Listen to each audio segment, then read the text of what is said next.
నేపాల్లో చిక్కుకున్న తెలుగు వారిని ఇవాళ సాయంత్రానికి క్షేమంగా ఇంటికి చేర్చబోతుంది ఏపీ సర్కార్. ప్రధానంగా కాఠ్మండు నుంచి ఆంధ్ర వారిని తీసుకొచ్చేందుకు ఏపీ ప్రభుత్వం ఏర్పాటు చేసిన ప్రత్యేక విమానం ఇవాళ మధ్యాహ్నం కాఠ్మండులో ల్యాండ్ కాబోతుంది. అక్కడి నుంచి ఆంధ్రులు అందరినీ విశాఖ, కడపకు తరలించబోతున్నారు. ఇవాళ ఉదయం 10 గంటలకు ఏపీ సర్కార్ మరోసారి సమావేశం కానుంది. మొత్తం మానిటరింగ్ చేసి ప్రతి ఆంధ్రుడు తిరిగి వచ్చేంత వరకు పనిచేస్తామన్నారు మంత్రి లోకేష్. విశాఖ, కడపకే కాదు, ప్రభుత్వం అందరినీ వారి వారి నివాసాలకు చేర్చుతుందని చెప్పారు.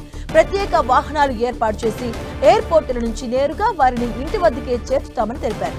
ఇక మరోవైపు మహారాష్ట్ర ప్రభుత్వం కూడా నేపాల్లోని ఆ రాష్ట్ర వాసులను తరలించేందుకు సిద్ధమైంది. అక్కడి పరిస్థితుల నేపథ్యంలో భయాందోళనకు గురవుతున్న మహారాష్ట్ర వాసులతో మాట్లాడారు ఆ రాష్ట్ర డిప్యూటీ సీఎం ఏక్నాథ్ షిండే. అందరినీ అక్కడి నుంచి క్షేమంగా తరలిస్తామని భరోసా ఇచ్చారు. నేపాల్లో 15 మంది మహారాష్ట్ర వాసులు చిక్కుకున్నట్లుగా తెలిపారు. ఇటు నేపాల్కు భారత్ నుంచి విమానాలు నేటి నుంచి పునరుద్ధరిస్తున్నట్లుగా ఇండిగో, ఎయిర్ ఇండియా సంస్థలు ప్రకటించాయి. కాఠ్మండు ఎయిర్పోర్టు తెరుచుకోకపోవడంతో నేటి నుంచి యథావిధిగా విమాన సర్వీసులను నడపబోతున్నట్టుగా పేర్కొన్నారు.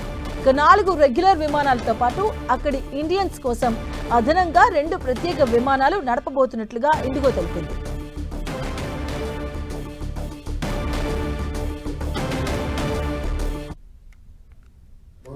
border crossing shutdown అయినే గనుక currently I don't have a mechanism విధానం లేదు ఎందుకు తీసుకొచ్చడానికి.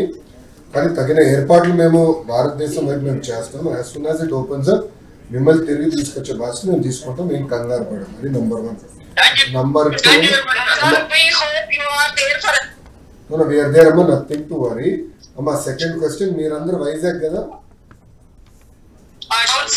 ఓకే, 81 మంది మీరు వైజాగ్ వెళ్తారు అంతే కదమ్మా? ఓకే,